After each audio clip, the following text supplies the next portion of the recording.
What's up, guys? This is Coach Grant with First Down Training, and today we're going to be breaking down Jerry Jeudy's route running from the 2020 offseason, him getting prepared for his first year in the league. We're going to talk about how to run a comeback, how to run this dig variation, how to run a whip route, and then how to create some separation against inside leverage DB. All right, guys? And then also, if you're a receiver and you want to get faster, you want to become a more explosive athlete, check out that link in the description that says Speed Workout Plan. It's a 28-day full plan that you could do in the gym to improve your speed, specific exercises to get you to be a more fast and a more explosive receiver. Hope to get you guys on that soon. Let's get started. So first thing here, we're going to be looking at this comeback. We're going to mainly talk about how he gives this little hesitation, how he sells vertical, how he throws his hand up to sell vertical even more to get this DB to overcommit his hips, and then how he's able to snap it off right at a dime. He has a little stumble on this route, but again, we're going to talk about why it's about eliminating time, selling vertical, and dropping on a dime with your hips. So let's watch this thing full speed one more time. So he gives him this release. He gives a little hesitation, skip, snaps it off. 1, 2, 3.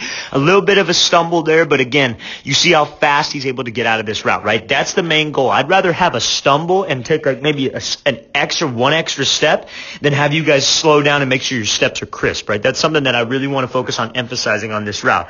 If you maybe stumble and you take 5 steps at the top of the break, that's fine as long as you're selling vertical and as long as you're dropping on a dime, because again, it's about cutting out time and it's about creating separation with your speed. Okay, so you see he gives him just this little hesitation jab to the inside. Now when he bursts upfield, he kind of gives him this little skip, right? Now usually what guys do on this little skip right here, this little hesitation, is they'll push vertical, right? So you see guys all the time, they run, take an outside release, and they maybe just drop their hips like a stutter go, or they kind of high step, or maybe they give a little skip like this and hesitate. Right now, all that hesitation does is let this DB think, okay, he's going to try to maybe sit on this thing. He's probably not going to sit on it. He knows where he's at on the field. He's not going to run a hitch right now, and then he's going to push vertical. This DB's think, I got him. I'm going to play over the top. I'm going to play this fade, and I'm going to be able to cover this thing, because his biggest nightmare, especially in a one-on-one situation, man coverage, is getting beat over the top. He does not want to get beat over the top. He does not want to let Jeudy get behind him, right? So that's why this skip here and this little hesitation, right, that little hesitation skip is so important. Now,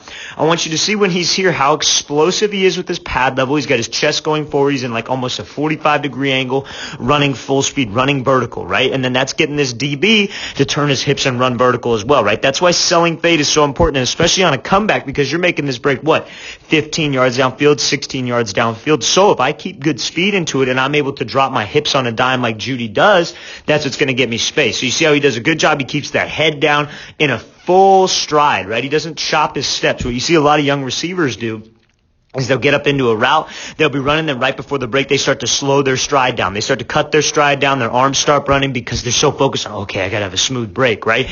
I'd rather have you be fast and in this position, because again, you see what it does to the DB. You see the DB running with this thing, and he's able to just drop right now, right in stride, right? That is so dang hard to cover. Being able to just snap down, right in stride, going up, maybe his probably 4th inside step right here, and bringing his chin to his knee, right? The only way you're able to change direction going full speed, somebody the other day was telling me that, you have to run 80%, 85% into your comeback route so you could get a clean break. That's not the case at all. We got to be able to go full speed and sell vertical and let my hips snap me down and get me out of this break, right? And again, like I said, even if you take 5 steps at the top of the break, that's fine. But as long as you're cutting out time spent, and as long as you're selling vertical to get this DB to do exactly this, to get him to turn and run with you, because he doesn't know when we're going to break. Look at this. The low man's going to win, right? And if I could get low quicker than him, if I could be more violent with my hips, and the whole reason why getting low is, 1, it decelerates you, but 2, he's in an explosive position right now to shoot him back down to this ball.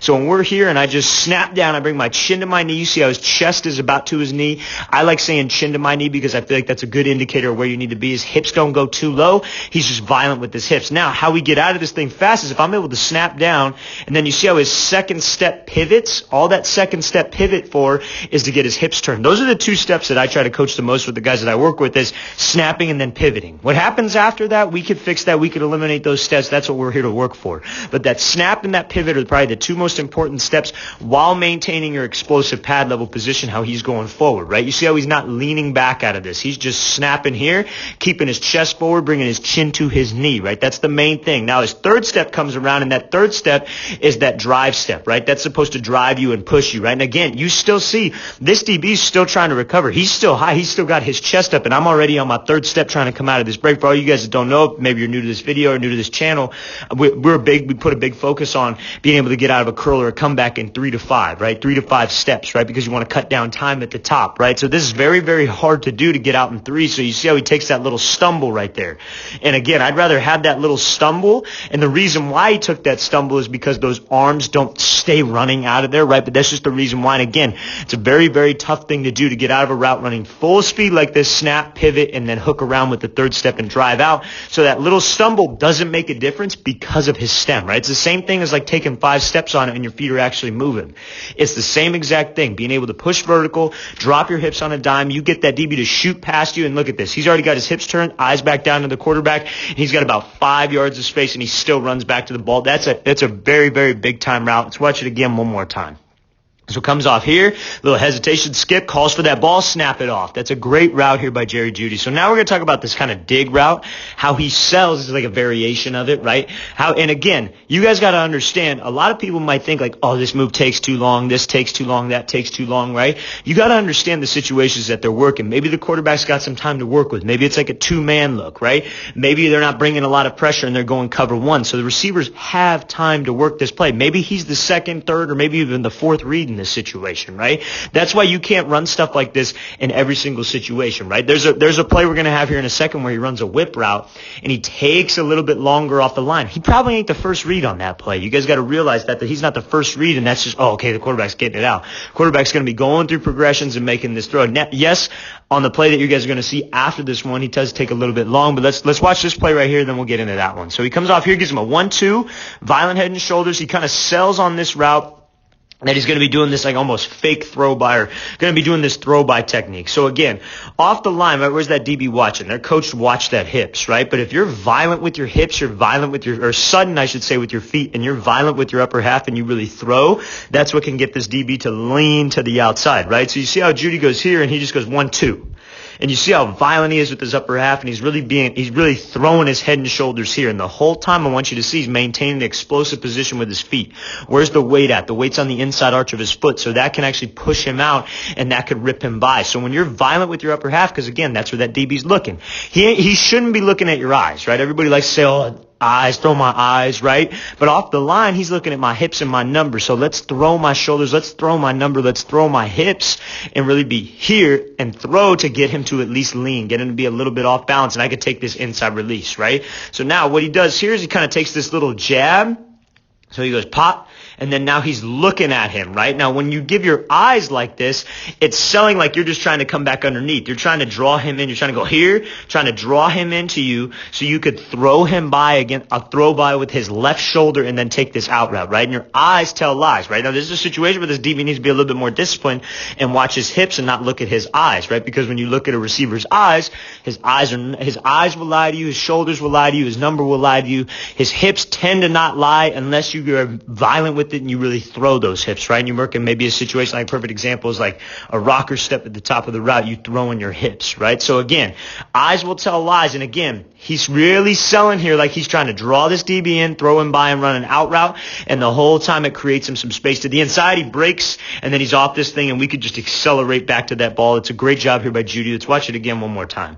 So he comes off 1-2. That's the main focus of this, selling like he's going to throw him by on an out route and just break this thing off to the inside. Okay, so now here's the one I was talking about with this whip route, right? This guarantee you this is a situation where he's working where he's not going to be the first read. This is not a first read play. This is probably like he's coming from maybe the slot or whatever, and he's running this whip route. Maybe we got a dig over the top. Maybe we got some kind of variation, or maybe we're coming back to this third read like it's a high-low concept or a levels concept, right? This is probably not a first read situation. Do I think this first move could have been quicker? 100% I think it could have been quicker, but we're going to talk about the decision that he used to make this, or why he chose to do this move, and then the mechanics behind it. So you see how he comes out here and he kind of gives him this slide, sets him up outside, snaps it off on this whip, and then breaks it out. Honestly, I think the patience was fine to the outside. I don't think he took too long. There's a clip in this video Not this particular video, but where I found these clips where he does a slide release and he does the same exact thing on this and runs a slant. You guys should definitely check it out. I believe it's on his YouTube channel. And he does a slide and it takes a little bit too long, right? There's times where you might be working a slide, hesitation move, and it takes a little bit too long, even if you are second, third read, just for the timing of the progression, right? But I believe this one was fine, right? So he kind of gives him this little slide to the outside here. And now the reason why he gives him this slide, and you see the range that he's able to be in, right? He's such an explosive guy that this DB has to respect his range. He can't come up and try to press him. This DB's forced to make a decision. He could either try to go up right now and get hands, and we could swat hands with my hands, or he's got to shuffle with me, stay with me, and try to play my hips and try to watch my hips, right? Again, now, when I'm coming off here and I get this DB to turn his hips like this and fully commit to the sideline and open up his gate, this could sell a couple things, right? You come off with this slide release, you're going to break back inside. That's normally what happens here. Now, let's say he comes off after this play. You see how he beats him so much to the inside here and all the separation he's able to get. Let's say he comes back a second time and he does this slide and then he just goes. And that DB's sitting inside trying to sit on that slant.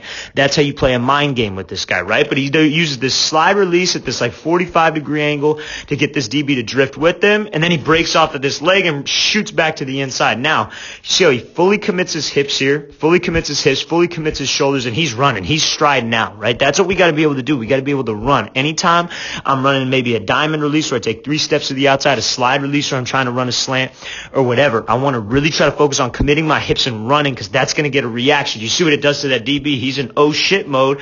I got to go recover on this thing. He's going to try to cross my face, and then when I run a whip right, you see Judy slams his hips down. Again, look where his chest goes. His chest goes down, chin goes to his knee. He's in an explosive position with his hips. That's how we got to be able to cut on this route. He breaks to the inside, selling slant, snaps it off, right? And he's just out in 2-3 steps.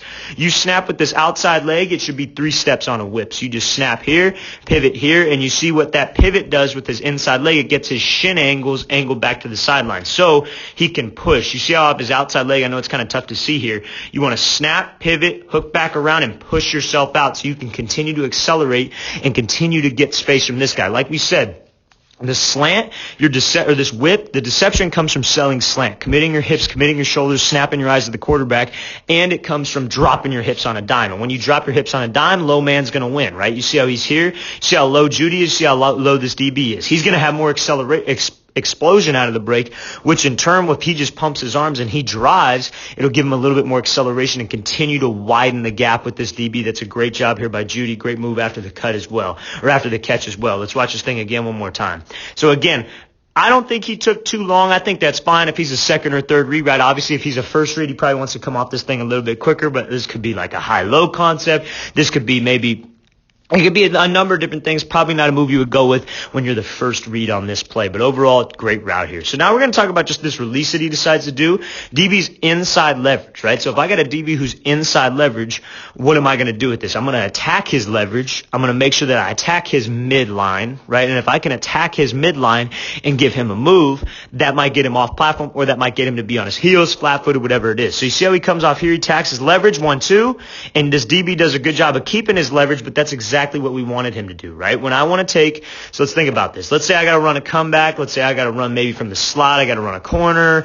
You could do this with a post. You could do this really, honestly, I like this on any single route. You should be able to take an inside or an outside release on every single route. You got to have a plan for it, right? So you see how he attacks his leverage here, and he squares him up, attacking his midline. What does this DB do? He keeps his leverage and goes to the inside, right? He's not trying to let Judy cross his face.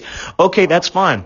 All he's doing is giving us more room to work to the outside. And if I could get him to lean, if I could freeze him and get him to lean on his inside leg with a move and then burst upfield, I can leave him, right? You want to freeze him and then leave him. So you see how he freezes him here and he gives him this 1-2. And you see how violent his upper half is. Where's his toe, though? His toe's somewhat angled forward. The weight's on the inside part of his foot, and his shin's at almost a 45-degree angle, because that's going to let him drive out. And you see all the space he's created with this, right? And if you could throw your upper half, you throw your hip into this break, and at the same time you keep your toes forward, you see what it does. It lets this DB weight be all on the outside leg, and again, he's going to throw up this opposite hand. But if I want to take an outside release, what hand do I got to beat? I just got to beat his outside hand. And you see how Judy's able to swat here, rip this hand over, and it gets his hips to lock, and then we could work to restack, or we could work to just get straight up into this route if it's like an out route or a corner. This is a great job here, a great release that you guys can use. He's inside leverage. Inside leverage here, you want to square him up, attack his midline or inside shoulder, get him to drift to the outside, give him a 1-2, and then burst upfield. watch it again one more time. So slide 1, 2. Get him to the inside, then burst up field. All right, guys, I really want to thank you for watching. I really appreciate it if you have watched this video all the way through. Again, if you're a receiver and you want to be a more explosive athlete, get a little bit faster, check out that link in the description that says speed workout plan. If you guys have any questions, please leave those in the comments.